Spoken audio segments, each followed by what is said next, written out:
So this first module will be just an introduction to psychology and a brief overview of the history of psychology going forward, starting with its founding in the late part of the 19th century. Welcome to General Psychology, Psych 100, Module 1. In this module, I'll be giving an overview of what psychology is, the birth of psychology in the late 19th century, how it developed some contemporary psychological fields, the biopsychosocial level of analysis, psychology subfields, and then some study tips to help you with the course. So the first laboratory in psychology was developed by Wilhelm Wundt, but before that, there were many people that thought about psychological questions like understanding the mind-body relationship, including Aristotle in the 4th century BC. And Aristotle basically answered questions through observation and guessing and used a version of introspection that was later used by Wundt in the psychological laboratory. So speaking of Wilhelm Wundt, in the late 19th century in Leipzig, Germany, Wilhelm Wundt established the first psychological laboratory, experimental psychological laboratory. He defined psychology as the science of mental life. And he utilized something called introspection, which is looking within and reflecting upon one's own experience. And so if I ask you to introspect about something in general, you're reflecting upon your own subjective experience of that particular phenomenon, and you're reporting back your experience with regards to that phenomenon. And everybody's answer is different. And although introspection was very important as it sort of got psychology going, the problems with introspection is its subjectivity. Everybody has a different answer, and therefore it's not suitable for a science in general to be based solely on introspection. Titchener was a disciple of Wilhelm Wundt, and he also relied on introspective data or self-report data. And he used this introspective data to build a view of the mind structure, similar to how a chemist tries to diagram the structure of a chemical compound. However, the mind is just so complex that this is just not realistic in any regards, and Titchener failed with regard to sort of diagramming the structure of the mind, which a process he called structuralism, and structuralism never caught on and was replaced by behaviorism starting in the early 20th century.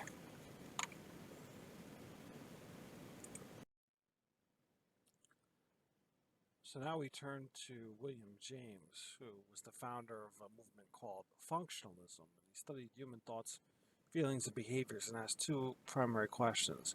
What function might these thoughts, feelings, and behaviors serve?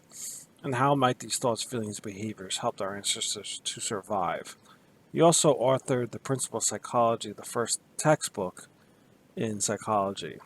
But going back to functionalism, functionalism was built off of Darwinian theory, and Darwinian theory with regard to natural selection. And natural selection states that organisms survive and reproduce and pass the genes that help them survive and reproduce to subsequent generations. And those traits are selected for through, generation after generation. So take, for instance, anxiety. Most of us would conclude that anxiety serves no valuable purpose for us right now, but if you go back to our ancestors, anxiety might have served a purpose. Go back to hunter-gatherer days thousands of years ago, and where we'd actually hunt and kill for food, and you would see the benefit of anxiety. So if you were encountering a very dangerous situation, like let's say a bear or some other creature that would be able to kill us very easily, if we did not have anxiety, we would just kind of go about our own business and completely ignore the bear or ignore the animal that would kill us and go about our merry way, and then we wouldn't survive and we wouldn't reproduce and pass on our genes to subsequent generations. So with anxiety, we would see that same situation as threatening, and we'd run run for our lives and we'd survive and live another day and then reproduce and pass our genes on. And that's how anxiety is kind of stuck with us, even though, there is no benefit of having anxiety if you're at work or having a panic attack if you're at work. Um, there's nothing, there's, there's nothing that's going to help you at that point. It's not going to help your performance. So anxiety is kind of a remnant from generations past. Similar things in evolution with regard to an appendix, which is a vestigial organ. It's no longer used in modern times. The same thing with wisdom teeth. Wisdom teeth serve no purpose right now. The children are being born without wisdom teeth. But in the past, wisdom teeth helped our ancestors digest a very difficult diet, a diet that was much higher in fiber and much harder to digest than our current fast food diet or processed food diet consists of. And so, evolution has played an important role both with regard to biological traits, but according to William James, it also played a role with regard to emotional states and behaviors. Now we turn to some people that have not gotten the due that they deserve. For instance, Mary Whitney Calkins was the first APA female president, but she was discriminated against and denied her PhD solely because she was a woman, and we should really take this into account that many of these women researchers were discriminated against early part of the 20th century. Women had very limited rights, and it's important to remember the contributions that they made when they weren't officially recognized at the time. Margaret Floyd Washburn is another woman that was discriminated against. She became the second female president of the APA, the American Psychological Association. She wrote a book called The Animal Mind, and she studied with Titchener, but she was barred from his experimental psychological organization solely based on her gender.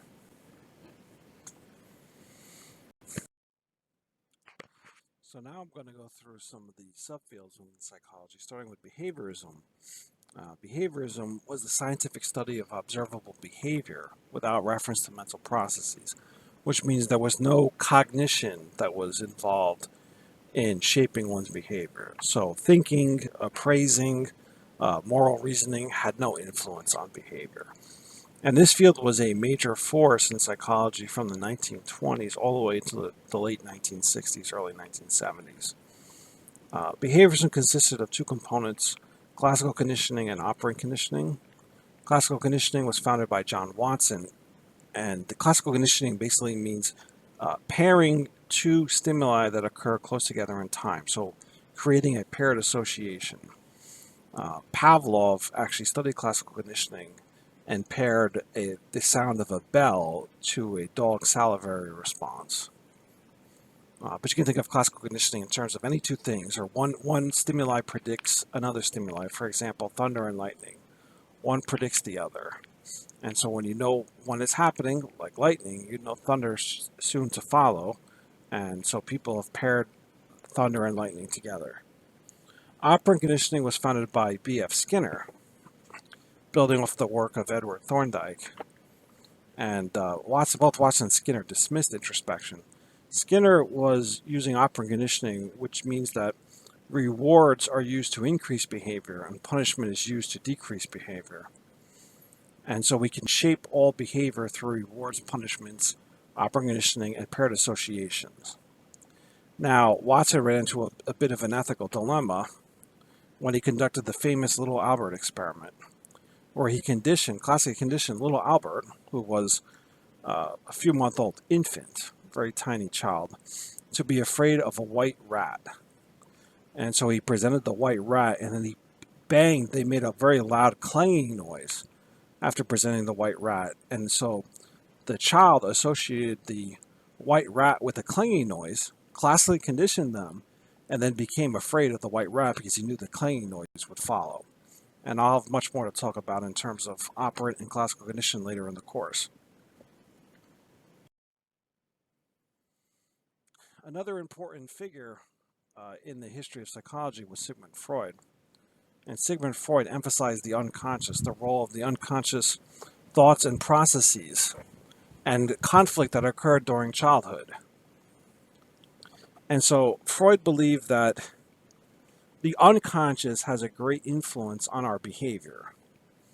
And the unconscious is impossible to determine because it's unconscious. We can't figure out where it is. We're not aware of it. It's below awareness. And Freud believed that the unconscious thoughts that were originating were both aggressive and sexual in nature. So we have these unconscious sexual and aggressive thoughts, and they're motivating our behavior even though we're not aware of it. And that's a hard concept to grasp with this whole unconscious thing, because we generally don't think of the unconscious because we're not aware of it. And to sort of even reflect on the unconscious is a bit strange. But Freud believed that these thoughts and these feelings were having a big effect on our behavior. And if we didn't satisfy these unconscious sexual and aggressive drives, that we would become fixated or stuck at a particular stage of development. And, that conflict or that fixation in childhood would lead to psychopathology later in adulthood. And I'll have more to say about this later in the course when we do a whole chapter on a whole module on psychoanalysis. A third subfield within psychology, or movement within psychology, is humanistic psychology, or humanistic approach. And the humanistic approach focused on the potential for acceptance and the potential for healthy growth. So Carl Rogers came up with the term unconditional positive regard to suggest that people are worthy of acceptance no matter what flaws they may possess. And everyone has flaws. No one is perfect, and we have to learn to accept people's flaws and accept them for who they are and give them unconditional positive regard. And most of us live in a society in which this is not possible, in which there are conditions of worth. We like our significant other when they behave a certain way, or when they do something for us, or when they don't do something. So there's conditions in which they earn our love.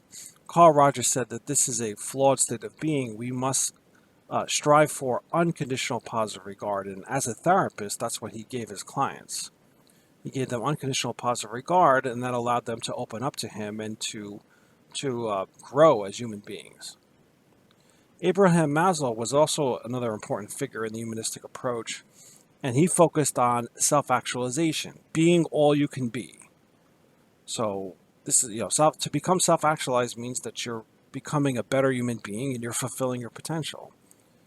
And most of us aren't self-actualized, and the part of the therapeutic process is to identify who you are currently and who you want to be in the future, and strive to make our current selves into the ideal future self.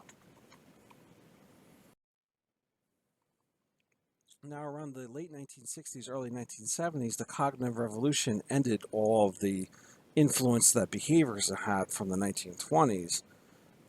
And the cognitive revolution started interest in cognitive psychology, which is ways in which information is perceived, processed, and remembered.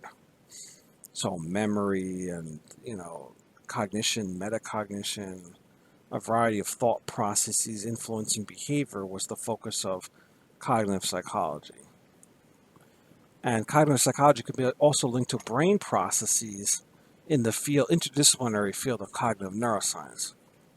So what brain activity underlies cognitive mental activity? How could you explain attention, or how could you explain memory in terms of brain activity?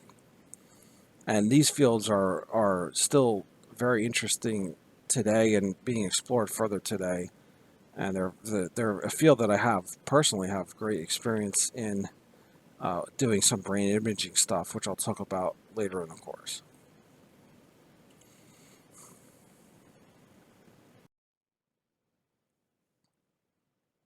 So our modern definition of psychology is mental processes combined with behavior. So mental processes are internal subjective experience, and behavior is any action that can be observed or recorded. And you put them together and you get psychology, the science of behavior and mental processes. So one of the big center debates in psychology, and it's still been going on today, and it's been going on since psychology was started, is nature versus nurture. What extent are our traits and our behaviors a result of nature, which is biology, which is genetics, prenatal environment, and what extent do our traits develop in response to our environment, which is nurture? So, for instance, let's take the often argued debate of drug addiction. So, many leading researchers see drug addiction as a disease, while others see drug addiction as a choice or as something that's that's still a little bit more in control of the person themselves. So if you see drug addiction as a disease, you think of genetic traits or genes that code for addictive behavior, and that the person is kind of a victim of their own biology, a victim of their own genetics. That they had the addictive gene and now they're a substance abuser. Versus the nurture people who say that drug addiction is it's not all about genes. It's much about your environment. Take for instance the family you grew up in. If your family members were using and abusing drugs, that you're more likely to use and abuse drug. That's a nurture perspective.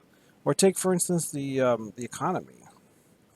I mean the economy has been terrible for a greater part of the last decade, and people are graduating from college and not being able to get jobs, and a lot of the younger generation has become hopeless, and they've become sort of not knowing when it's going to end and not knowing when things are going to get better, and they've become sort of despondent, and that as a result they sort of look for escapism and they turn to drugs.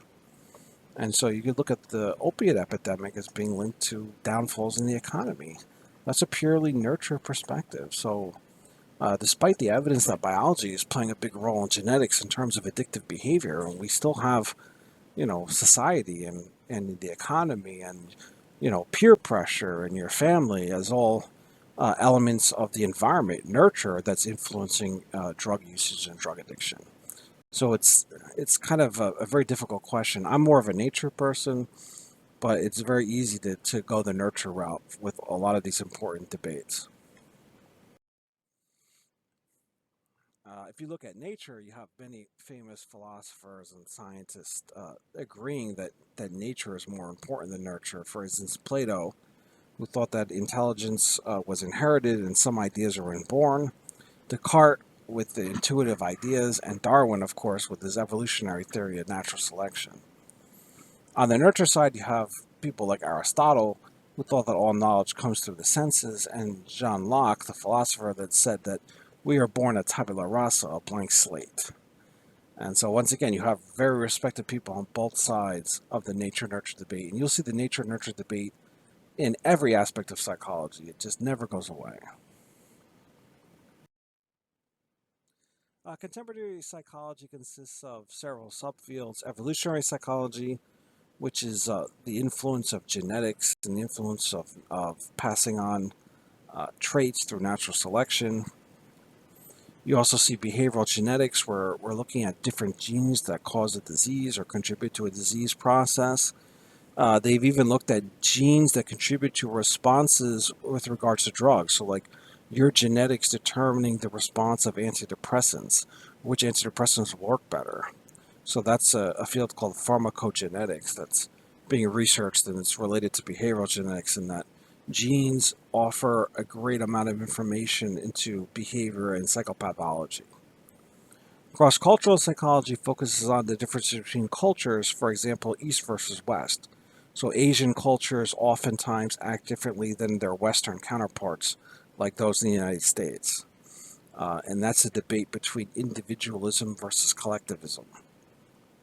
And finally, gender psychology, where we focus on gender differences in behavior. For instance, women are much more likely to be diagnosed with anxiety and depression compared to men, and that's a clear-cut gender difference. It's not that women just have higher rates of anxiety and depression, though. It's that I believe the culture that we live in places more role on men to be stoic and men to not admit their weaknesses.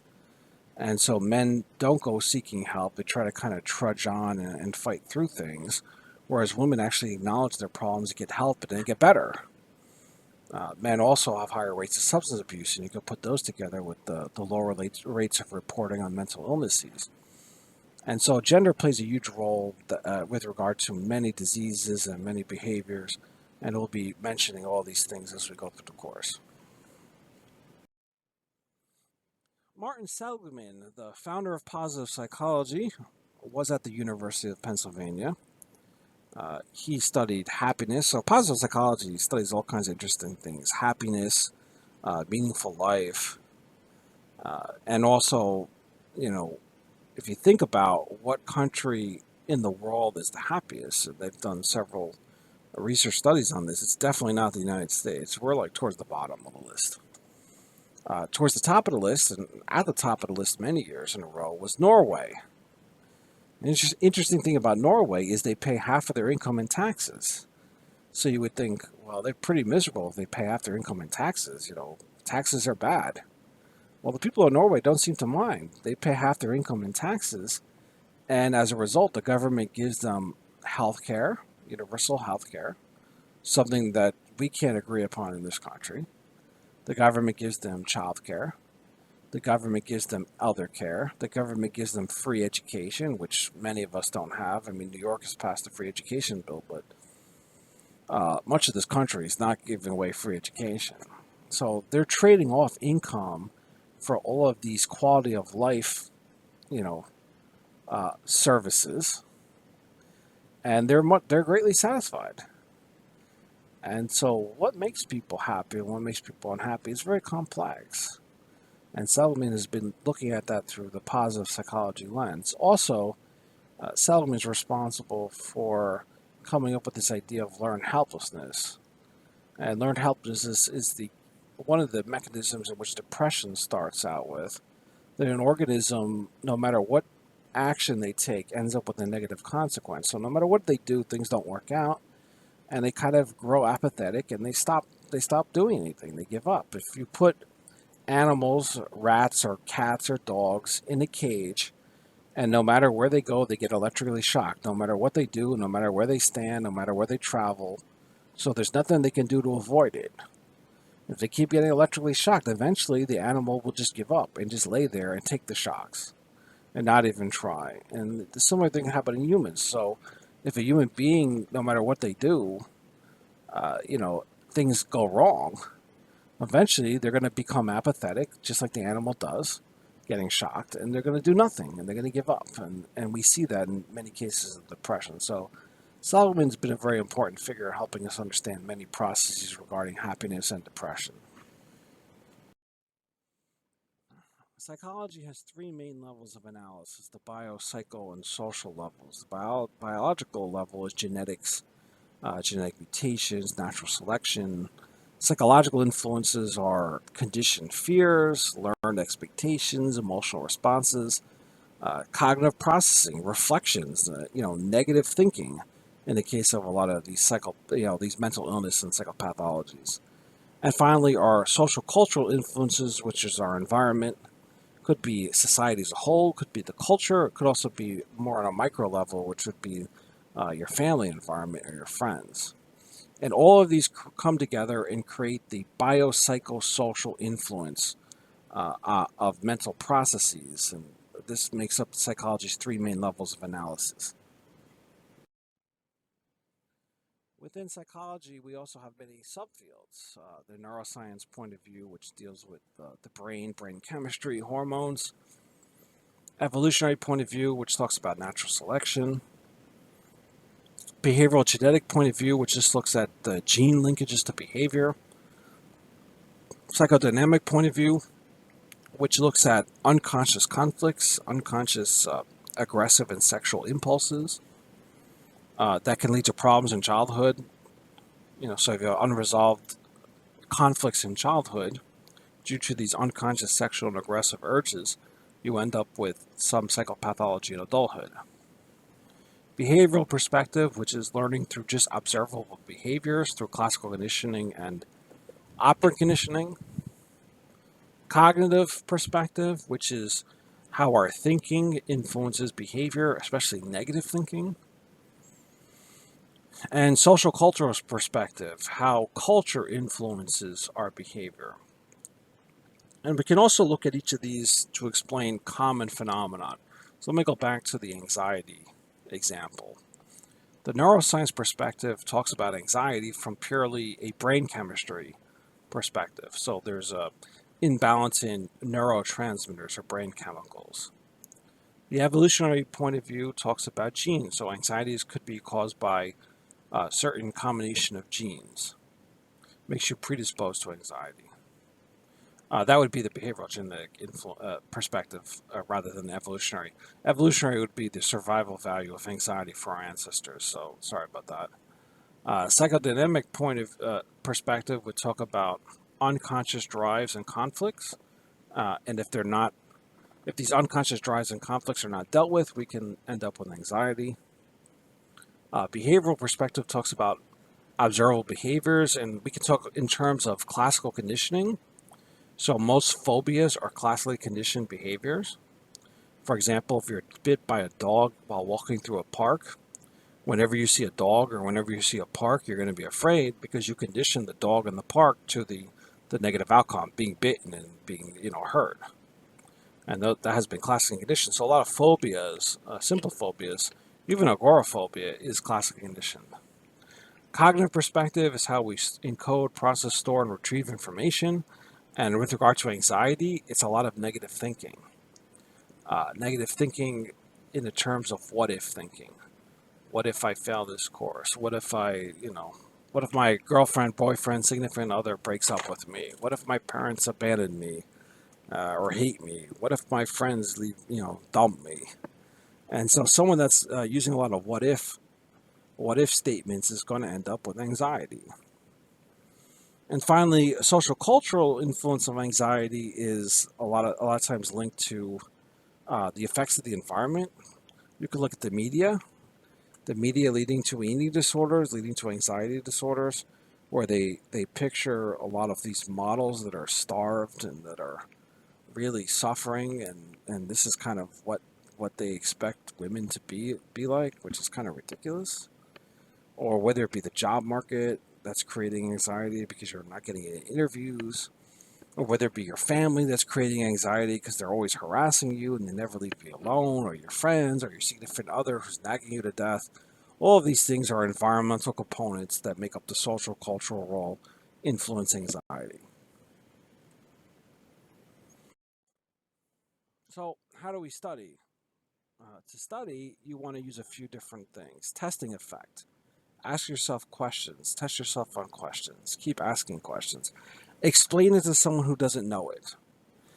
Go explain it to your grandmother. Go explain it to your aunts, your uncle, someone who doesn't know anything about psychology. If you can explain it to them, you're going to be fine. So the testing effect, asking yourself questions, see if you got them. And I'll be utilizing the testing effect with the Launchpad software that I'm asking you to complete. And this is important software because it's actually testing to see if you understand important concepts and then going back and reviewing these concepts until you master them. So I believe the software is going to be very helpful for you. Also, space rehearsal. So don't cram. So all-nighters are bad. Don't do that all-nighter. You're not going to get anything out of it. Space out your study over many days, even a week or two. Start studying for exams. And during this course, keep up to date with the material so you're not doing it all at the last minute. Try to spread it out a couple days a week instead of just doing it all like on a Sunday and trying to like force yourself to finish.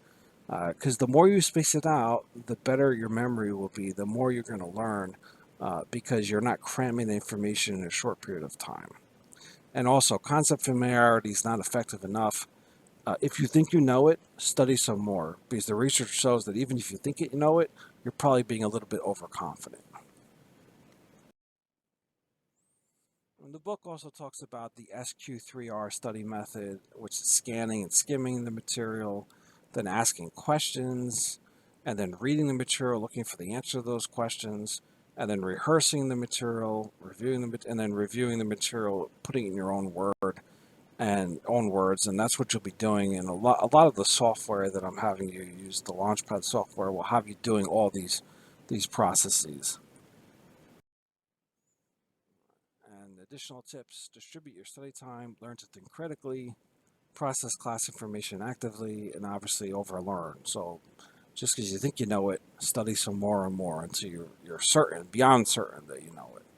And obviously, I'm available through email and office hours and whatnot. Can probably make myself available electronically if needed. And you can always reach out to me for additional tips. And if you're struggling with any concept or whatnot, I can try to clarify things for you. So